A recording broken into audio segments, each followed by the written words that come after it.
Okay, so I just want to do a little bit more follow-up on this problem. Remember when you plugged in the two extraneous or invalid solutions, you got 1 equals -1? We'll notice that if you square both sides, you get 1 equals 1. So that actually looks okay. So I think what happened was, remember early on in solving this problem, you squared both sides. And when you square both sides, you introduce the possibility of this happening, where you get a positive, in this case, +1 on one side, -1 on the other side. So anyway, nevertheless, it's still a perfectly valid way of approaching the problem, as long as you look out for extraneous solutions. But let me show you another way to solve the problem, just in case you want to have another approach that you can use.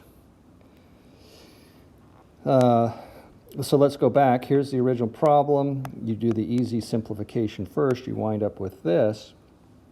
And when you see 2x here and 2x here, that means you could use the double angle formula. And let's see what happens when you do that. Okay, so cosine of 2x becomes cosine squared x minus sine squared x. And on the right-hand side, you get 2 sine x cosine x minus 1. And then there's another little tricky step where you work on sine squared x and transform it so it looks like this. Cosine squared x minus 1 minus, 1 minus cosine squared x. And then the right-hand side is the same. And then you wind up over here with 2 cosine squared x minus 1 equals 2 sine x cosine x minus 1. And you can see what you can do now. The 2's drop out and the -1's drop out.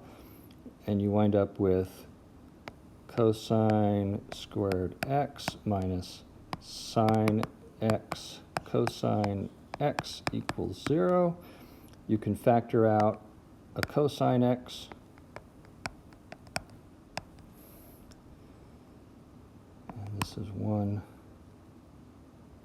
No, this is cosine x minus sine x equals 0. And so now you can branch off and solve for cosine x equals 0.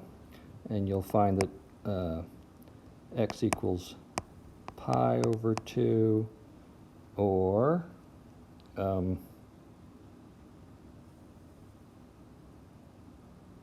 3 pi over 2.